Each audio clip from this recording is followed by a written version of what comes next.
very good occasion to speak about. I'm even if people say that they don't know about homeopathy, I believe by the grace of God, till last year, I got a message about my website saying that on diabetic foot, that it stands first in the whole of world among the 40 billion sites. So it is not that homeopathy is not known. People know about it, but I have brought a unique method where I combine homeopathy, allopathy, and surgery together.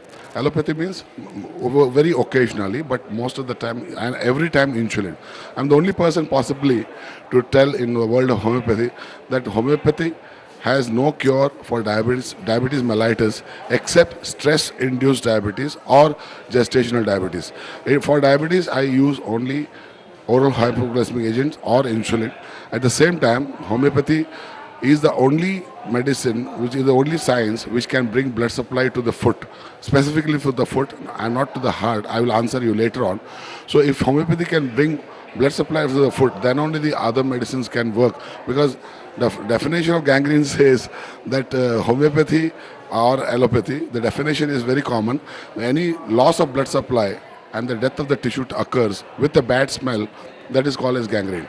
And if that can be revived at the very first stage or incipient stage, specifically dry gangrene, homeopathy is supposed to be a great science, but the limitation to homeopathy is always there, and limitation for all the sciences are there.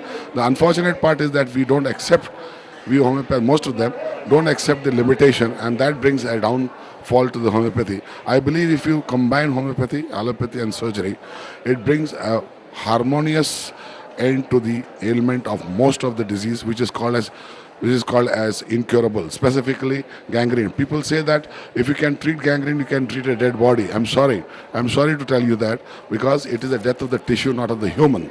So it can be revived with the help of homeopathy because of the blood supply. And keep in mind, the scientific thing is it doesn't revive the primary artery, but it maintains the collateral arteries, and in turn it reforms the original arteries, and thus brings a cure along with insulin and along with homeopathy. I have 20,000 cases in my life since 1985, and I believe I have because senile atherosclerotic gangrene is not curable. So I have statistics saying that I have a 99% cure if you know to take the right case at the right time. Thank you very much.